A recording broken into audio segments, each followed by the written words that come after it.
Shalom semuanya. Shalom. Selamat berada kembali di rumah Tuhan. Gimana kabarnya? Selamat siang. Luar biasa. Mari kita balik berdiri, kita akan menyanyikan pujian dan sekali Tuhan merupakan. Duduk sini sama, duduk sini sama. Jangan ada yang di belakang, mama.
Engkau jamah yang Tuhan nantinya Tuhan, agar keluar Tuhan, berkata-kata berkumpul kembali Tuhan, di tempat ini ya Tuhan, bersama-sama dengan kami ya Bapak.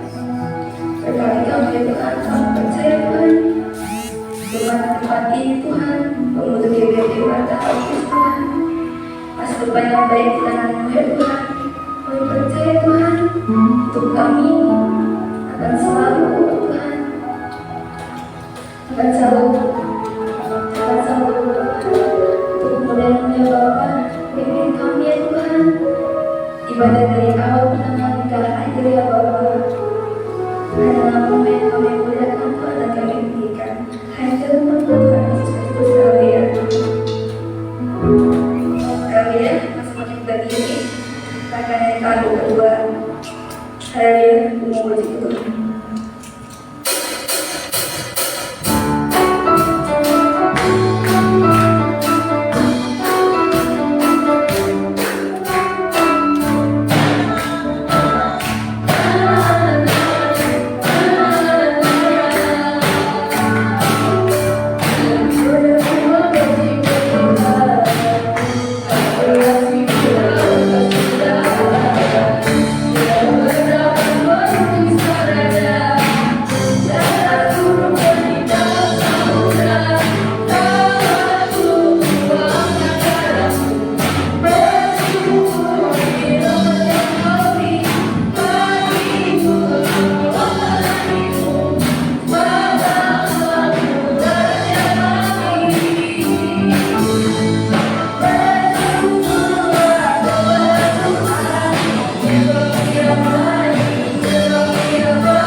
jadi kita akan menikah kepujian dan kalimat.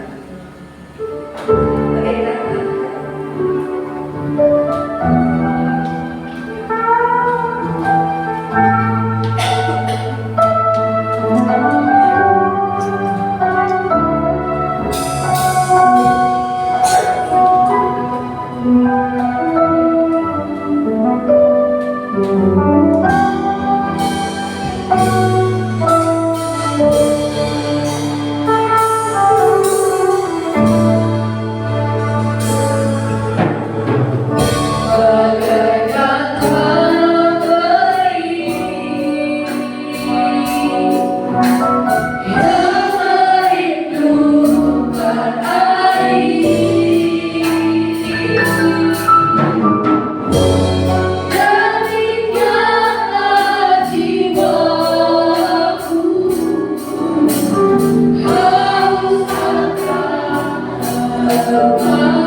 Dan bukalah setiap telinga kami Tuhan, bukalah hati kami ya Bapa, supaya kami bisa menerima firman Tuhan Yesus.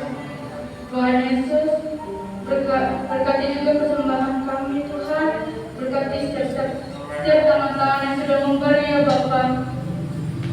Berkati juga teman-teman kami yang belum sampai di gereja ini ya Bapa, berkati mereka di perjalanan Tuhan. Berkati juga teman-teman kami yang ada di rumah Tuhan yang tidak bisa hadir ya Bapa. Kau berkati Tuhan, Kau berkati juga Tuhan orang teman-teman kami yang sedang sakit Tuhan, Kau jamah ya Bapa, supaya mereka bisa beribadah kembali di tengah-tengah rumah-Mu ini ya Tuhan Yesus. Kau berkati juga teman-teman kami yang malas ya Tuhan, Kau gunakan rasa malasnya ya Bapa, supaya mereka bisa kembali di tengah-tengah rumah-Mu ini ya untuk beribadah Tuhan, menyembah-Mu ya Bapa. Hanya ini doa kami ya Bapa, kami alaskan doa ini hanya dalam Tuhan Yesus Kristus, haleluya, amin. Aku kasih saudara mereka.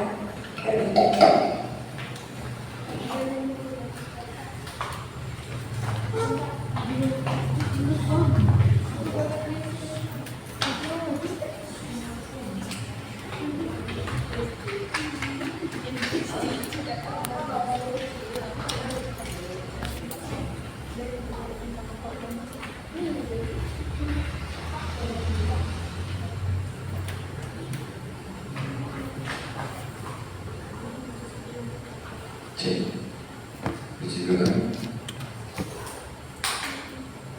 Apa kabar hari ini? Luar Luar biasa. Amin. Bagaimana dari hasil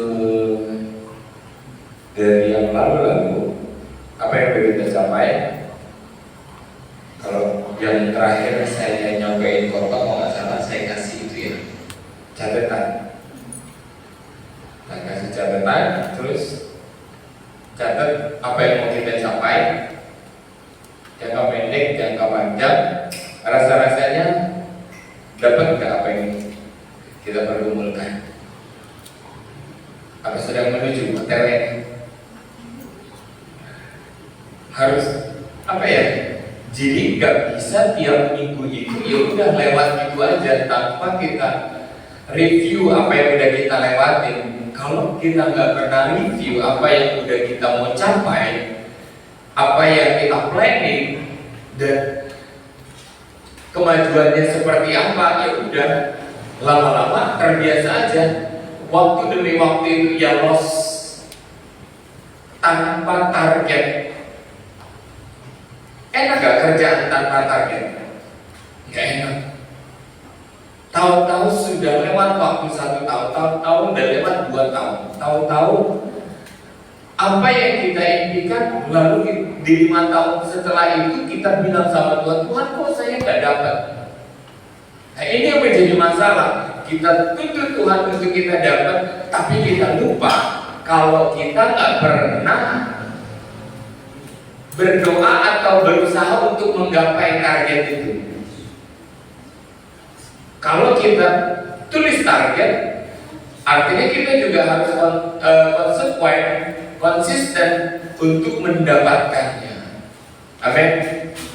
Jadi terus untuk ke depan kita akan terus konsentrasi dari apa yang kita planning dan apa yang akan kita dapat dari jangka pendek atau jangka panjang. Bawa Tuhan dalam setiap planning, bawa Tuhan dalam setiap rencananya. Hari ini saya berbicara tentang dignity, harga diri, dan value. Dignity, harga diri, dan value, nilai-nilai. Nilai-nilai ini banyak. Dan Tuhan pun memberikan kita talenta. Benar kan? Tuhan memberikan kita talenta. 1 talenta, 2 talenta, 3 talenta, 5 talenta. Jangan lupa. Jangan kita pengen sesuatu tapi kita lupa kalau kita harus mengembangkan talenta. Bilang dulu talenta. Kita harus mengembangkan talenta. Inilah yang mengisi nilai-nilai talenta ini ada talenta, ada anugerah, ada kasih karunia, ada kemurahan, ada banyak anugerah yang harus kita kembangkan dalam potensi diri. Ada hobi musik, ada hobi nyanyi, ada hobi belajar. Itu semua harus dikembangkan. Kalau nggak dikembangkan, kapan nilai harga diri, nilai diri, dignity-nya punya nilai, punya nilai tukar. Kita ini dibayar dari potensi yang ada di dalam diri kita. Ini yang akan menuju dari satu kesatuan di dalam diri yang bernama harga diri. Saya bawa apa ya? Ada isi apa kosong? Apa ini? Bola. Hidup kita seumpama bola. Ada kekosongan di dalamnya. Setiap manusia lahir ke dalam dunia ini nggak bawa apa-apa, kosong. Kosong. Kalau bola ini karena kosong, makanya bisa tentang sana ke tentang sini, ditendang sana, ditendang sini, ditendang sini. Nah, yang saya mau maksud ialah seberapa bisa nggak kita masukkan bola ini ke dalam air? Bisa. Kita benam ke air. Dia tetap di air apa keluar? Belum. Lagi-lagi mentah, lagi tekan lagi. Di air terus. Itu terus yang akan terjadi. Benar kan? Karena apa? Kosong. Kekosongan ini yang harus diisi sama manusia. Kalau kita maksa terus dan terus tanpa mengisi-isi dari kekosongan ini, mau sampai tua tahun jebot pun nilai kita yang sekosong ini.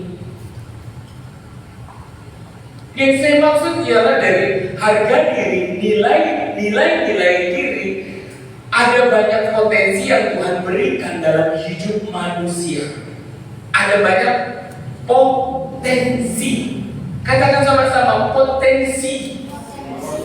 Ada banyak potensi yang harus diisi dalam kekosongan ini, biar kekosongan ini punya bobot.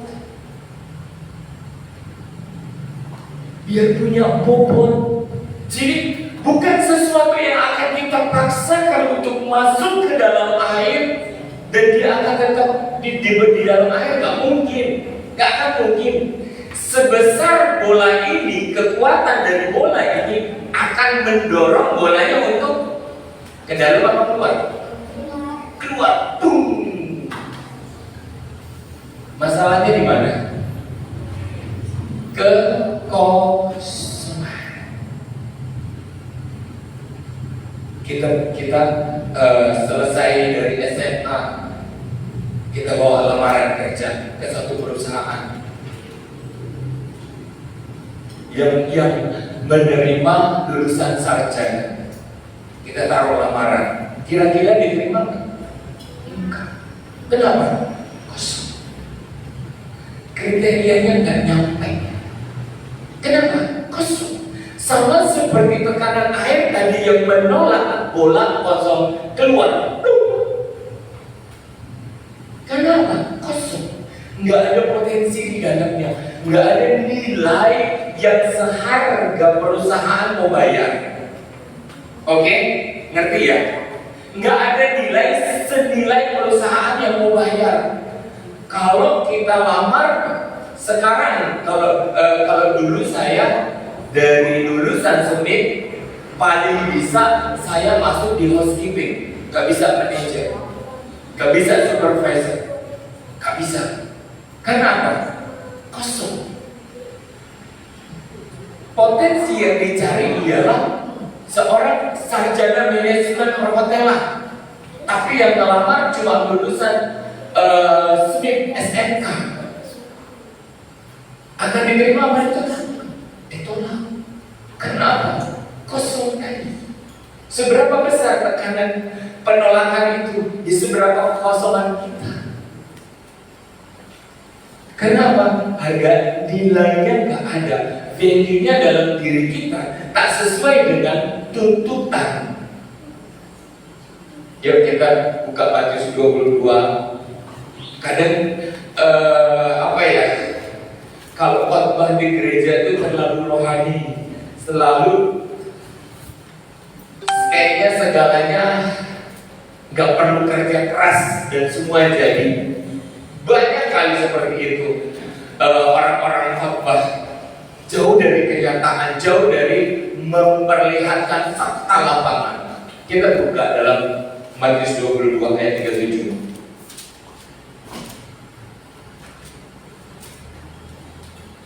Yuk sama-sama baca. 1, 2, 3.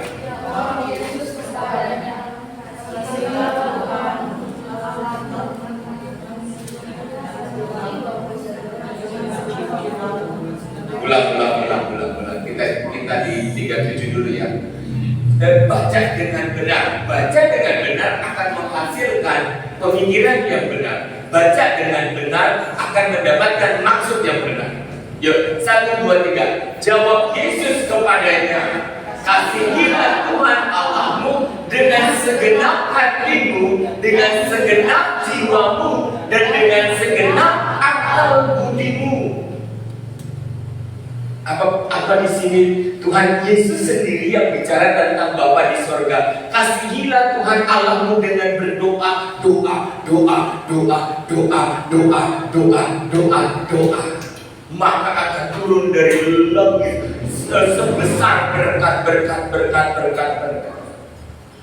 Kejujuran firman Tuhan Yesus sendiri katakan, kalau kau mau mengasihi Tuhan, kasihilah Bapamu dengan segenap hatimu, dengan segenap jiwamu, dengan segenap akal budimu.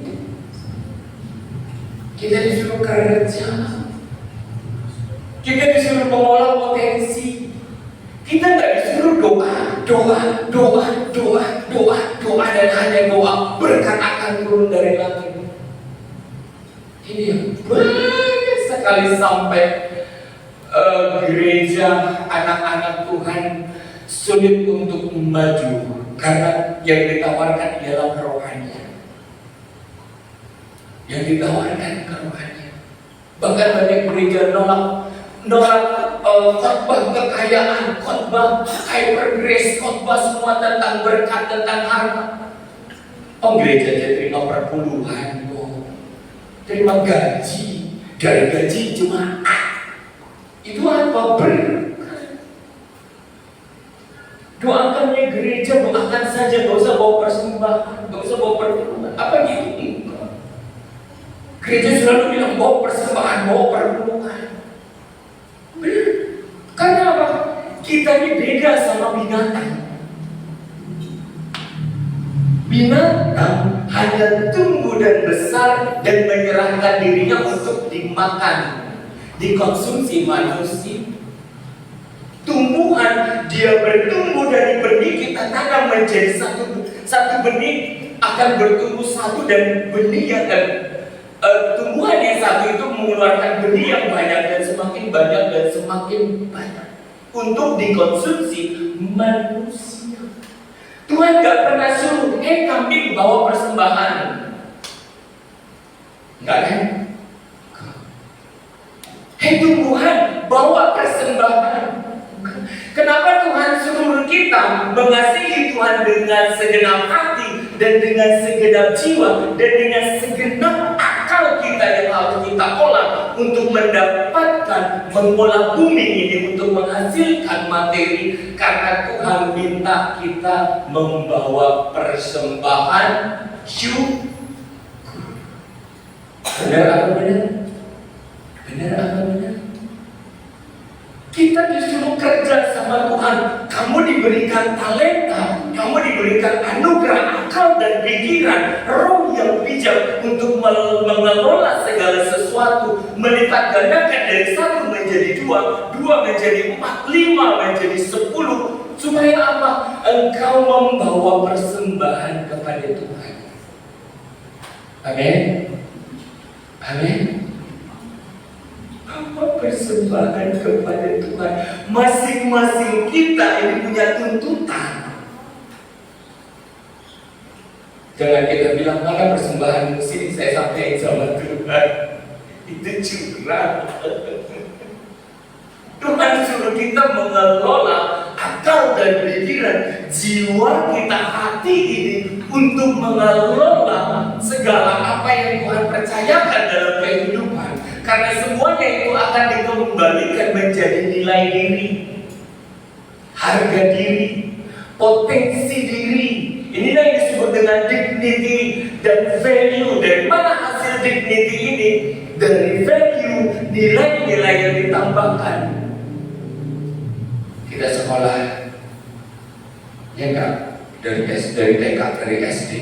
Sebelum TK pun kayak masih sudah bimbang, udah latihan dari umur 3 tahun anak itu.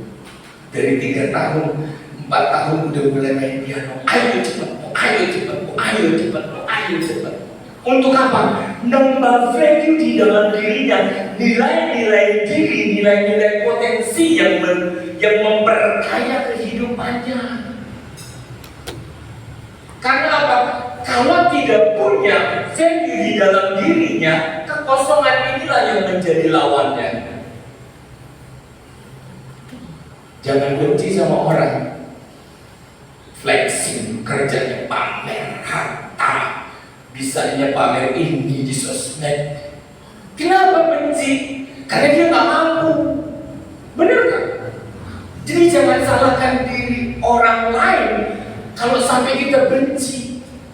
Coba deh, kita ketemu, kita habis dari Eropa, kita wisata ke Eropa, dan ketemu orang yang pernah ke Eropa. Apa dia bilang? Sombong. Baru aja ke Eropa pamer. Emang gitu? Enggak. Kalau kita ketemu orang yang pernah sama ke Eropa, lu kesini nggak waktu itu? Nah dari caranya beda. Beda. Kita ketemu teman yang punya bisa beli HP mahal, kita juga HP mahal. Apa namanya? Kamu tahu nggak di fiturnya begini-begini di dalamnya? Kita akan berbicara enak. Kita nggak akan menghina orang yang sombong. Kita akan bilang orang lain sombong karena nilai diri kita rendah. Jadi yang salah siapa? Kita yang punya nilai diri rendah, bukan orang lain. Oke? Kita yang terlambat mengisi nilai diri ini menjadi penuh. Kalau kita sibuk untuk mengisi potensi diri, kita nggak akan benci sama orang. Kita nggak bakal iri sama orang. Kita lihat ini kejadiannya di Alkitab. Kejadian 4, Kain dan Habel. Kekurangan nilai diri, kekurangan value, kekurangan dignity dalam seseorang akan mendatangkan bencana. Gak percaya? Kita lihat. Ini bencana besar, bencana dari kekurangan nilai hidup. Ya, kita dari ayat 2. Selanjutnya dia lahirkanlah Habel, adik Kain, dan Habel menjadi gembala kambing domba. Kain menjadi petani. Ayat 3. Setelah beberapa waktu lamanya, maka Kain mempersembahkan sebagian dari hasil tanah itu kepada Tuhan sebagai korban persembahan. Habel juga mempersembahkan korban persembahan dari anak sulung kambing dombanya. Sama-sama bawa persembahan kepada Tuhan. Yang satu karena petani bawa hasil tani, yang satu Karena penggembala kambing domba dibawa yang terbaik, korban sulung untuk Tuhan, untuk menyenangkan Tuhan. Seperti yang saya katakan tadi, kenapa kita kerja harus ada kita bawa kepada Tuhan. Yang Tuhan tanya nanti di tanganmu apa? Banggalah dengan hasil olah pikiranmu, hasil jiwamu, bawa kepada Tuhan. Oke? Perhatikan baik-baik kenapa kita harus bersusah dan berlelah-lelah dalam dunia ini. Karena Tuhan menuntut kepadamu persembahan. Apa yang kau bawa kepada Tuhan? Dan ini kenyataannya. Habil juga mempersembahkan korban persembahan dari anak sulung kambing dombanya. Dia berpikir, apa ya buat Tuhan? Apa ya yang menyenangkan Tuhan? Saya mau bawa apa ya? Kasihilah Tuhan Allahmu. Kita nggak boleh envy. Kasihilah pribadi lepas pribadi yang mendapatkan anugerah di hadapan Tuhan harus berpikir tentang apa ya yang saya mau korbankan kepada Tuhan, apa ya yang mau saya berikan kepada Tuhan, dari hasil kekuatan, dari hasil pikiran, dari hasil jiwa, kelelahan kita. Ya, belum tadi. Yakni lemak-lemaknya, maka Tuhan apa? Tuhan apa? Mengindahkan, senang dengan persembahan Habel dan korban persembahan. Senang dengan apa yang Habel bawa. Next 5. Tetapi Kain dan korban persembahannya Tuhan gak terima. Lalu hati Kain menjadi sangat panas. Hati Kain panas dan mukanya muram. Lihat di ayat 6. Firman Tuhan kepada Kain, mengapa hatimu panas dan mukamu muram? Hai Kain, 7. Apakah kamu tidak akan berseri jika kau berbuat baik? Tetapi jika tidak berbuat baik, dosa sudah mengintip dari di depan pintu. Ia sangat menggoda engkau, tetapi engkau harus berpuasa atas. Tuhan udah tahu potensi yang ada dari bencana, ketidakpunyaan value dan nilai diri dalam dirinya. Karena apa? Nilai yang dimiliki oleh Habel diterima Tuhan, tapi Kain enggak. Artinya robah dong. Artinya apa? Robah dong. Nggak usah marah. Masih ada waktu. Berpikirlah tentang sesuatu yang terbaik untuk menyenangkan Tuhan. Kenapa muram, kata Tuhan? Kalau kamu muram, kalau kamu dongkol, kalau kamu benci, kalau kamu punya kepahitan, ada potensi dari si iblis untuk menyenggol. Bikin begini aja biar hatimu puas. Ini bencana. Kekurangan value dalam diri kita yang tidak menghasilkan nilai diri. Padahal yang salah Kain atau Habel? Yang salah di sini Kain apa Habel? Halo? Kita berpikir di sini persembahan yang gak diterima Tuhan, perbuatan Kain atau perbuatan Habel? Perbuatan Kain. Yang gak bermasalah dia, tapi bencananya Habel yang terima. Kita lanjut. Tuhan udah kasih clue yang hati-hati ya Kain.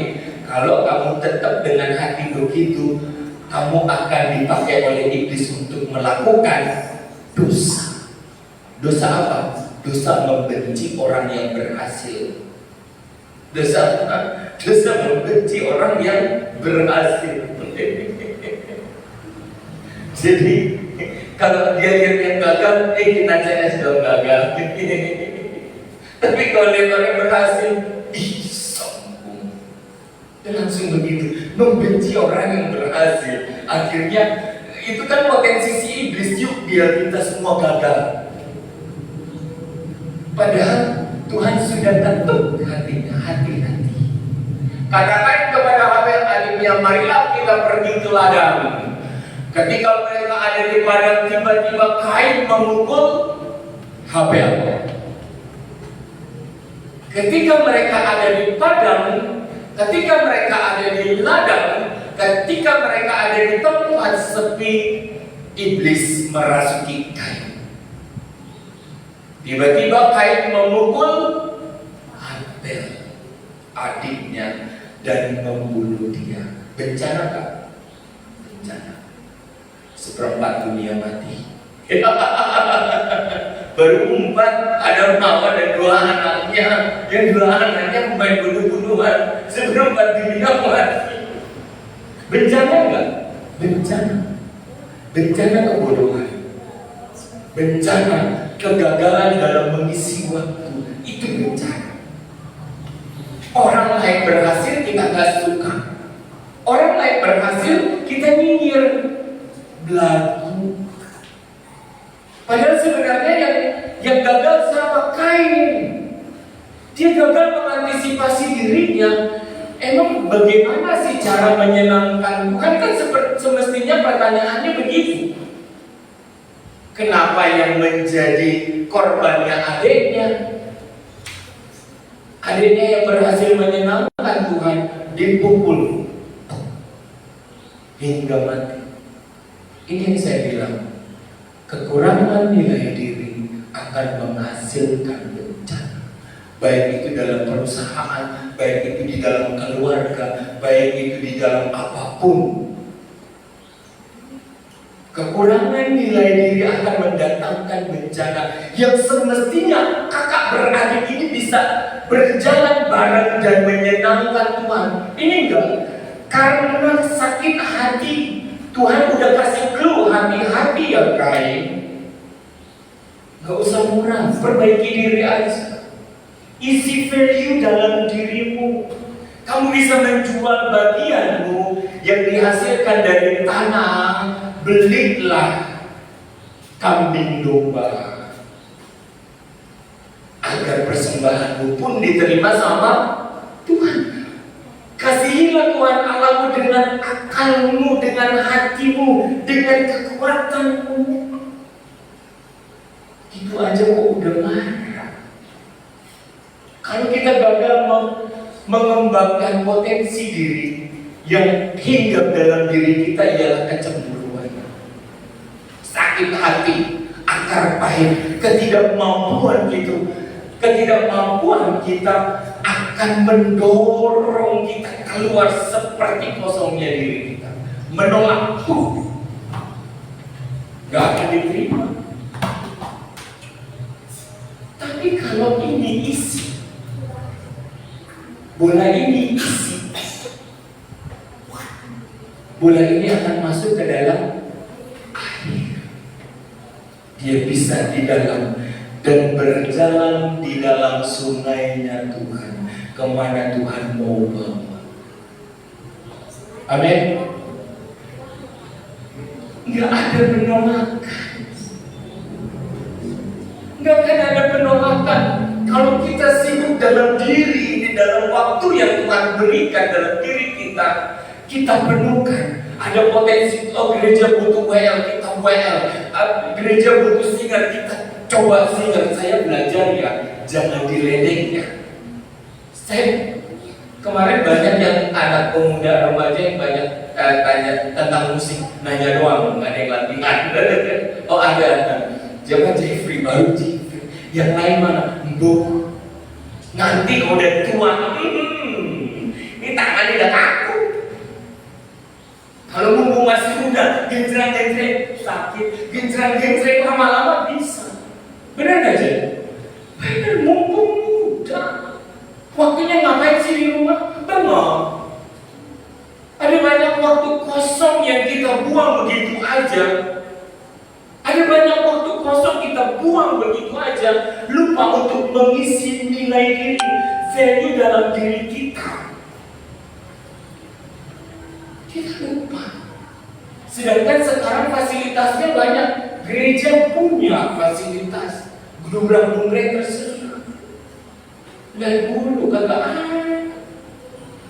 Saya berjuang bagaimana sih belajar piano.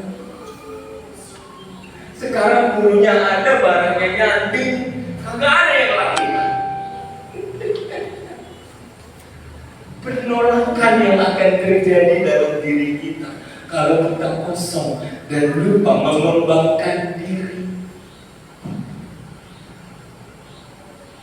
Kenapa sih kita lelah dari muda? Enak. Kalau di masa muda kita lelah, enak. Udah di masa usia 25 tuh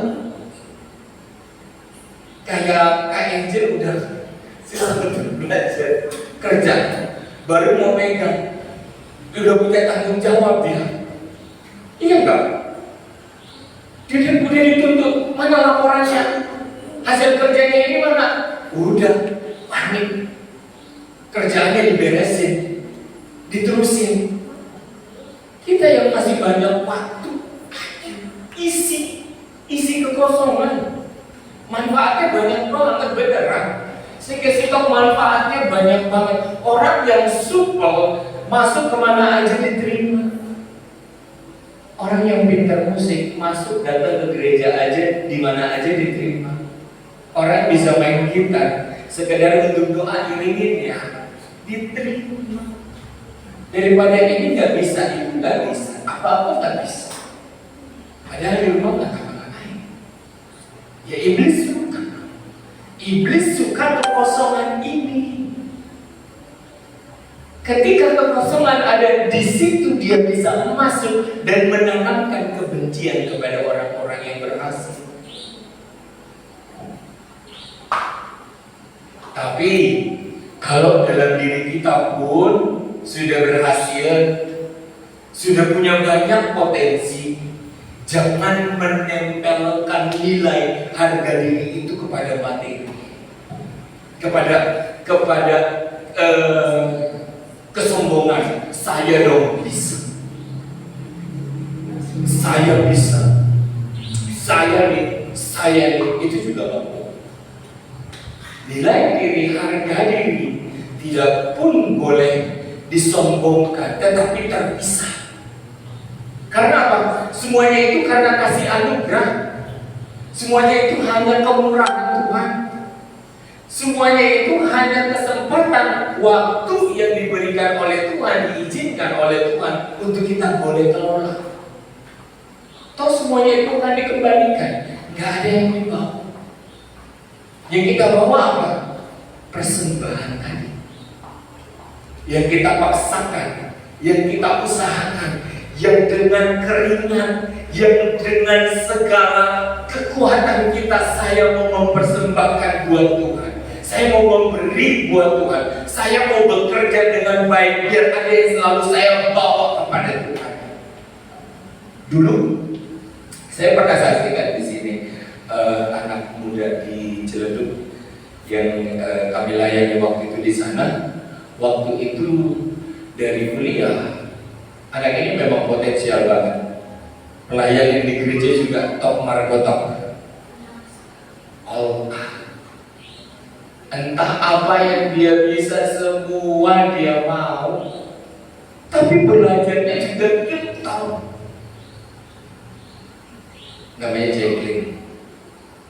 Waktu itu diterima di Kalimantan ya. Kalimantan dengan nilai gaji 60 juta. Waktu itu dia pindah lagi ke mana ya? Arab Saudi. 200 juta per bulan. 200 juta per bulan. Anak Indonesia tahu nggak? Bapaknya orang Korea, nggak hidup bareng dengan mamanya. Bapaknya kawin kontrak dulu. Anak itu nggak minder dengan kehidupannya. Anak itu tidak down dengan keadaannya, tetapi dia terus belajar, sibuk mengisi. Tahun ini dia ke California, London. Dia selalu sibuk menggali potensi dirinya. Dia paling suka ilmu apa namanya, perminyakan, gali minyak dari tanah. Biasa, anak remaja, anak pemuda, nggak ada yang istimewa, biasa aja. Cuma tangannya dari buku nih, aduh, pelayanannya rajin. Ya itu terus aja menggali potensi diri. Sekarang dia itu nggak ngelamar kerja, dicari. Biasa dari waktu kuliah mereka selalu punya tim untuk bikin apa? Kalau kuliah apa Kak Dewi? Untuk bikin proyek-proyek. Siapa yang berhasil diadu dengan negara lain? Mereka selalu unggul dengan cara pola pemikiran yang benar, dan orang percaya. Bos-bos, pengusaha, pemilik tambang percaya sama mereka. Mereka mampu dengan akal dan pikirannya. Ini yang saya sebutkan tadi. Kasihilah Tuhan Allahmu dengan akal. Dulu aja ke Arab Saudi 200 juta per bulan. Saya kerja di Ciledug bulan masih dirancang. Ini sekarang udah dipanggil lagi ke London. Itu bukan ngelamar kerjaan, dicari kapan dia lepas dari perusahaan ini. Udah banyak yang nunggu, tinggal diterima. Siapa yang mau membayar value dirinya itu, nilai diri, potensi yang kamu penuhkan dalam dirimu, dibayar orang. Kalau kemarin saya cerita tentang bagaimana cara menangkap kupu-kupu, bawa aja jaring, tangkap terus sampai teol, susah. Kupu-kupu susahnya bukan main untuk ditangkap. Tanam dong bunga yang bagus,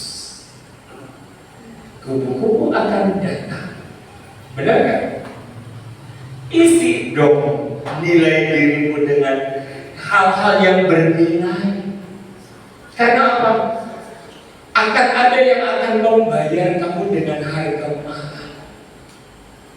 Gak usah lamar kerja. Dan ini gak ditolak, akan masuk ke dalam air, berjalan dengan sungai sukacitanya Tuhan. Kenapa kita ditolak? Karena kita masuk. Kenapa ditolak? Potensinya gak ada.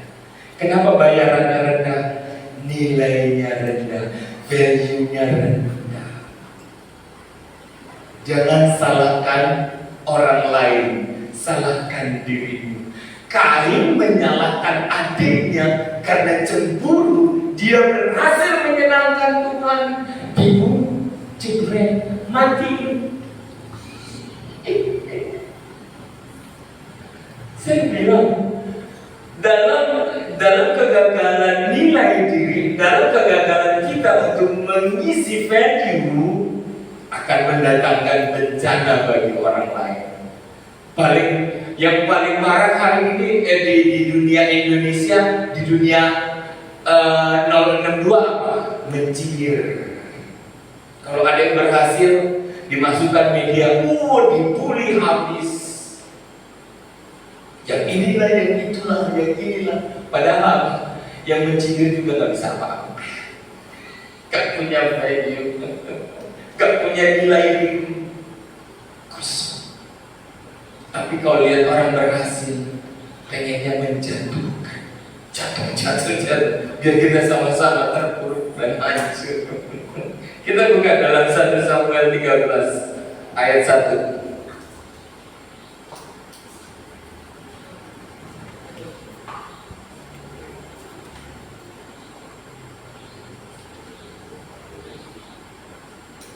Saul berumur sekian tahun ketika ia menjadi raja. 2 tahun ia memerintah atas Israel. Coba cepat 2. Saul memilih 3.000 orang di antara orang Israel dan 2.000 orang bersama-sama Saul di Mikas dan di pegunungan Betel. Sedang 1.000 orang bersama-sama dengan Jonathan di Gibea Benyamin. Tetapi selebihnya dari rakyat itu disuruh pulang masing-masing ke kemahnya tinggal. Yonatan memukul kalah pasukan pendudukan orang Filistin yang ada di Geba, dan hal itu terdengar oleh orang Filistin. Karena itu Saul menyuruh meniup sangkakala di seluruh negeri, sebab pikirnya biarlah orang Ibrani mendengarnya. Dia mau pamer. 5. 4. Demikian seluruh orang Israel mendengar kabar bahwa Saul telah memukul kalah pasukan pendudukan orang Filistin, dan dengan demikian orang Israel dibenci oleh orang Filistin. Kemudian dikerahkanlah rakyat itu untuk mengikuti Saul ke Gilgal. Adapun orang Filistin telah terpukul untuk berperang melawan orang Israel dengan 3.000 kereta, 6.000 orang pasukan berkuda dan pasukan berjalan kaki sebanyak pasir di tepi laut. Mereka bergerak maju dan berkemah di Mikas di sebelah timur Bet Awen. Ketika dilihat orang Israel bahwa mereka terjepit sebab memang terdesak, maka larilah rakyat bersembunyi di gua, teluk batu, bukit batu, liang batu, dan perigi. Ini cerita tentang Raja Saul ya. Malah ada orang Ibrani yang menyeberangi arungan sungai Yordan menuju tanah Gad dan Gilead, sedangkan Saul masih di Gilgal dan seluruh rakyat mengikuti dia dengan gemetar. 8. Ia menunggu 7 hari lamanya sampai waktu ditentukan Samuel. Ada peran Samuel datang, seorang imam Tuhan yang biasa dipakai sucinya Tuhan. Tetapi ketika Samuel tidak datang ke Gilgal, mulailah rakyat itu terserak-serak meninggalkan Saul. 9. Sebab itu Saul berkata, bawalah kepadamu korban bakaran dan korban keselamatan itu. Suwe, katanya, sangnya ini lama. Lalu ia mempersembahkan korban. Baru saja dia habis mempersembahkan korban bakaran, maka tampaklah Samuel datang. Saul pergi menyongsongnya untuk memberi salam. 11. Tetapi kata Samuel, apa yang kamu perbuat? Jawab Saul, karena aku melihat rakyat berserak-serak meninggalkan aku. Venueku itu rakyatku, bukan Tuhan. Venueku itu fansku. Fansku banyak orang yang bersorak menyerukan tentang aku. Dan engkau tidak datang pada waktu yang telah ditentukan. Siapa yang menentukan? Tuhan kau yang menentukan semuanya. Pada orang Filistin telah berkumpul di Mikas. Maka pikirku sebentar lagi orang Filistin akan menyerang aku di Gilgal. Padahal aku belum memohon belas kasihan Tuhan. Masih pakai kata Tuhan, tapi dikerjakan dengan sendiri. Memohon belas kasihan Tuhan, sebab itu aku memberanikan diri lalu mempersembahkan korban bakar.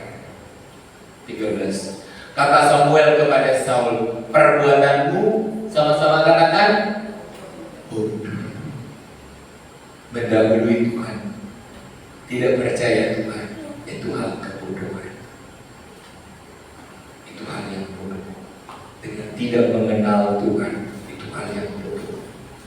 Tidak percaya Tuhan, tidak berserah hidup kepada Tuhan, itu hal yang bodoh.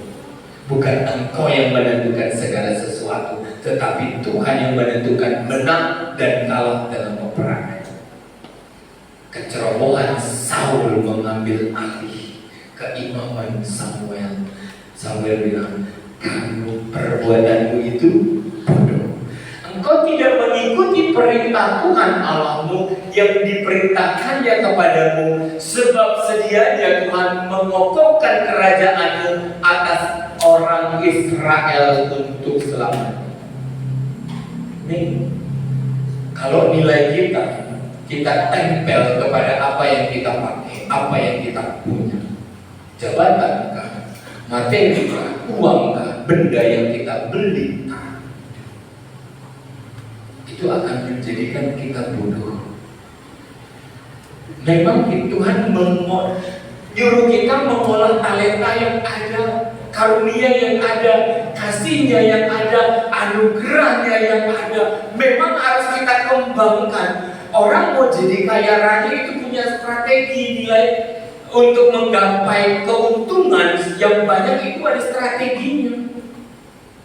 Belajar mana yang harus bisa dikerjakan, mana yang harus dikurangi.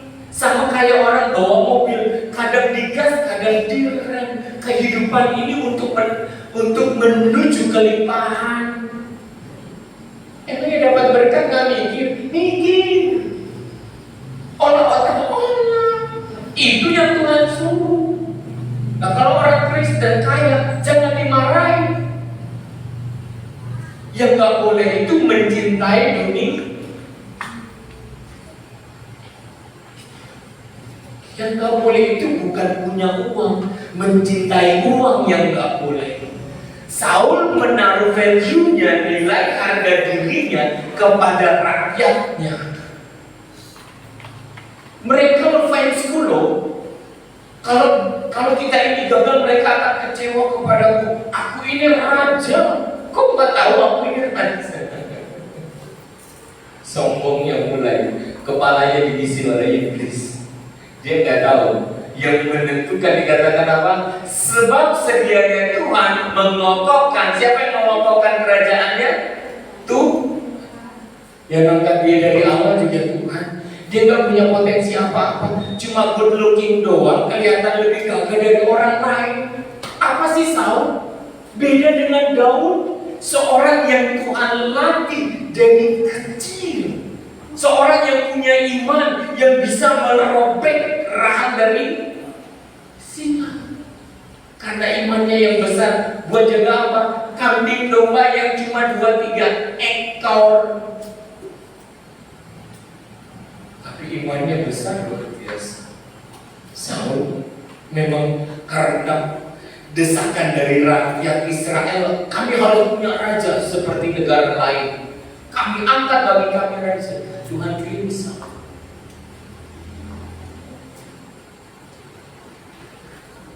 Tapi kekosongan gak akan bisa dibohongi.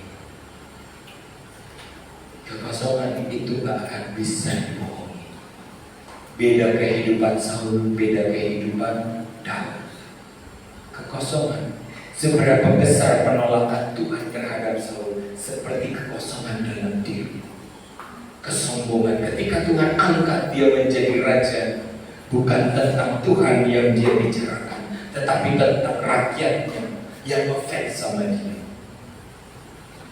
Nanti rakyat itu bagaimana? Kecewa dong sama aku. Emang lu yang bikin menang? Bukan. Tuhan yang mengokohkan kau, Tuhan yang mengangkat. Tuhan cuma ingin menunjukkan lewat peperangan ini ada Tuhan. Sama seperti imam-imam, tunjukkan kepada umat bahwa Tuhan itu ada. Bersandar sama Tuhan, berserah sama Tuhan, bukan ambil kendali lalu memotong korban. Bukan. Takutlah akan Tuhan, sebab semua Tuhan yang menentukan. Nah ini punya nilai diri, punya value, tapi ditempel dalam diri. Kita ini nempelnya sama Tuhan. Kita bandingkan dengan Ayub. Biar firman ini gamblang dan gamblang. Saya mau katakan gamblang. Kita ambil contoh dari Ayub. Ayub 19. Beda Saul, beda Ayub. Lihat karakternya. Ayub 19:25. Yuk sama-sama bilang 25, 27 sampai 27 dengan suara kencang. 1, 2, 3. Tapi aku tahu hidupku Benar? Cukup sudah boleh.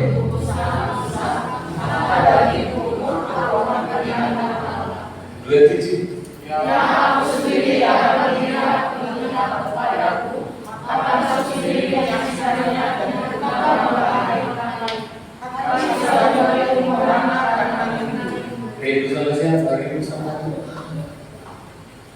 harta bendanya habis. Habis. Siapa Ayub? Entrepreneur, seorang pengusaha sukses dengan ribuan kambing domba, tanah lahannya hektaran. Kalau orang bicara sekarang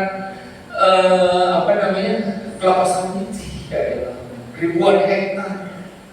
Itu semua habis. Tuhan izinin habis. Karena apa? Iblis minta. Iblis bilang, anakmu itu mengasihimu karena harta, karena keberhasilannya, karena materi yang engkau izinkan ada dalam dirinya. Kalau semua itu engkau angkat, niscaya dia akan mengutuk engkau. Tahu nggak? Ayub itu menempelkan value harga dirinya dengan itu semua. Kata Tuhan, engkau, aku tahu hambaku Ayub, hatinya lemah lembut, hatinya selalu kepadaku, walaupun ia kaya. Enggak Tuhan, coba izinkan. Oke, aku izinkan. Dibantailah semuanya. Harta bendanya, kesuksesan dari seorang pengusaha hebat habis. Sudah puas belum Tuhan? Anaknya Tuhan, aku izinkan. Bencana datang, kabarnya bertubi-tubi, baru selesai, ini belum selesai, itu datang, ini datang, cuma tinggal dia dengan istrinya. Harta bendanya habis. Kata Tuhan kepada iblis, hai iblis, apakah dia mengutuki aku? Belum Tuhan, dia masih sehat. Apalagi, tapi hidupnya punya.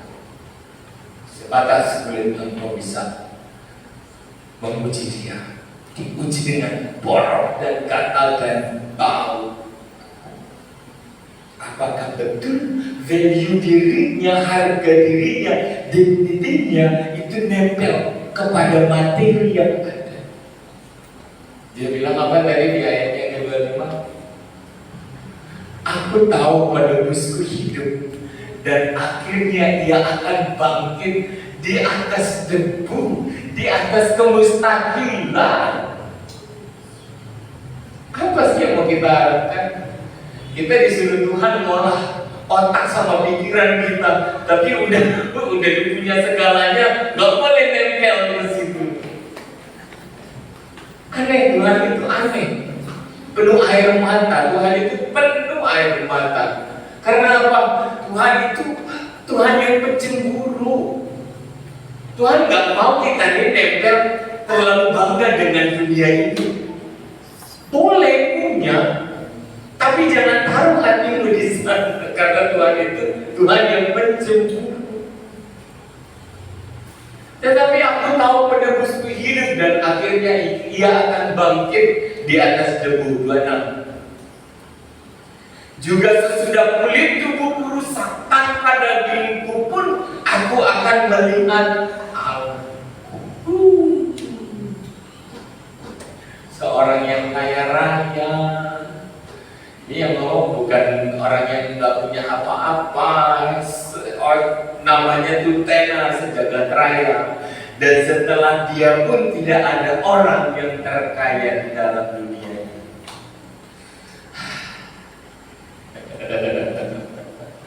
Tapi begitu hatinya, seorang hati yang kaya raya nempel sama Tuhan. Harga dirinya ada di dalam tangan Tuhan. Harga dirinya ada bersama dengan Tuhan. Sekalipun tubuhku habis hancur, tapi hatiku akan menyembah Tuhan. Sama seperti Daud. Sekalipun semua lenyap, tapi hatiku kepada Tuhan. Sekalipun saya tidak menjadi apa-apa, yang penting Tuhan dipuji, dipermuliakan. Tahu malu apa? Kata Tuhan, gak ada yang seperti dia.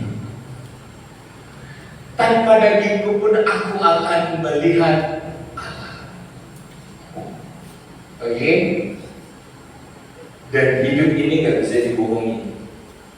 Sama seperti kejadian Brigadir siapa? Joshua. Kita bawa anak Tuhan, kita yang punya potensi diri, nilai diri kita, Tuhan akan bela.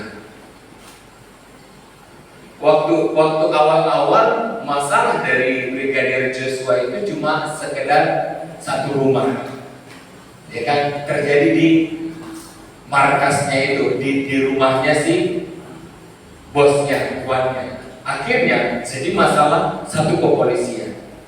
Sekarang masuk digabungkan lagi TNI, ada TNI, AL, TNI, AU, forensiknya harus ikut penyidik. Sekarang sedunia usut tuntas, saya sedunia, saya Indonesia usut tuntas. Pembelaan Tuhan itu luar biasa. Jadi kalau sebegitu kuatnya kebohongan itu akan sekuat itu pun mendorong kasus ini dibuka. Tapi kejujuran itu enak dan nikmat. Udah dengar ini cukup. Kita sudahi firman Tuhan. Kita naikkan pujian kita.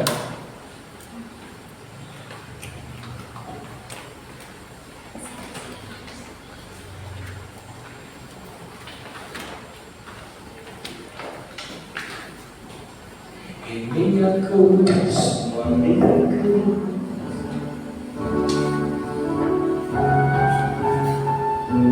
Bangga ya sama Tuhan ya. Mau ya belajar luar biasa untuk Tuhan. Bukan buat orang. Antara diri hidupku dengan Tuhan. Apa yang kita kerjakan Tuhan solusi untuk mampu membawa sesuatu kepada Tuhan.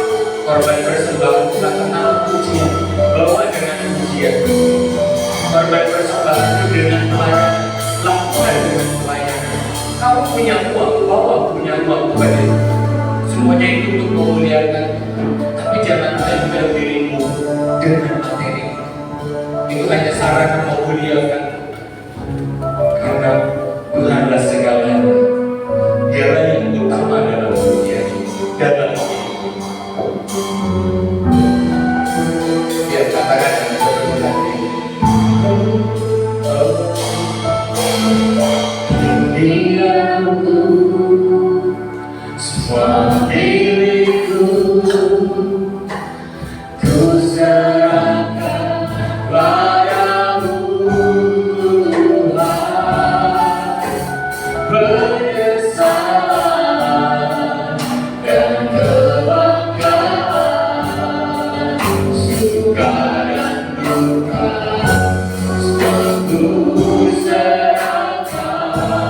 Ya Allah,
Itu bukan karena salah Tuhan yang memilih kami, tetapi kalau salah kami memperbaiki diri kami.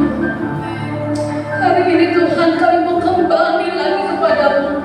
Kami mau belajar banyak Tuhan tentang Engkau dan kebenaran firman. Karena di situ ada pembelaan Tuhan. Karena di situ ada segala apa yang Tuhan limpahkan dalam hidup kami. Terima kasih Bapa. Terima kasih buat firman-Mu yang Tuhan berikan malam hari ini. Kami mau Tuhan. Kami mau Tuhan malam ini diubahkan. Kami mau diperbaharui Tuhan. Mari Bapa, mari Roh Kudus, bekerjalah dalam kehidupan kami semua, dalam kehidupan pemuda-pemudi di tempat ini yang beribadah dan yang ada di rumah mereka masing-masing Tuhan, supaya kami didapati menjadi orang-orang yang berkenan kepadamu. Terima kasih Bapak, berkati hamba-Mu yang sudah menyampaikan firman-Mu. Tambah-tambahkanlah hikmat akan budi marifat dari sebuah hati yang mengasihi Engkau. Memberkati keluarga, usaha, pekerjaan, pelayanan lebih lagi ya Bapak. Berkati anak-anakmu yang sudah melayani Engkau Tuhan. Untuk Kak Angel Tuhan, untuk Revi, untuk Tasya dan Moses Tuhan, untuk Peroni Tuhan, untuk Kak Edi Tuhan, untuk Kak Flores Tuhan. Bahkan kami semua yang hadir di tempat ini, kami tidak bisa berpura-pura di hadapan-Mu. Kami mau melayani Engkau lebih lagi. Kami mau ditolong oleh Tuhan lebih lagi. Kami butuh Engkau lebih lagi. Terima kasih Tuhan Yesus. Terima kasih Bapa. Kami serahkan semuanya ke dalam tangan. Biarlah ibadah pemuda di tempat ini menjadi ibadah pemuda yang memberkati Tuhan. Orang-orang muda akan datang memenuhi gereja di tempat ini Tuhan. Mari Tuhan kirimkan jiwa-jiwa anak-anak muda yang merindu akan Engkau. Jangan mereka dibiarkan terikat oleh tiada sendiri. Lepaskan mereka Tuhan, bawa mereka kembali ada di dalam rumah Tuhan, menikmati hadirat Tuhan. Mari semua yang ada di dalam tempat kudus Tuhan, kita angkat hati kita di hadapan Tuhan. Tuhan memberkati Engkau dan melindungi Engkau. Tuhan menyinari Engkau dengan wajah-Nya dan memberi Engkau kasih karunia. Tuhan menghadapkan wajah-Nya kepadamu dan memberi Engkau damai sejahtera. Kemudian kasih Tuhan jemaat yang dikasih Tuhan pulang Engkau dalam persekutuan, dalam kasih Allah Bapa, Anak yang tunggal Tuhan Yesus Kristus.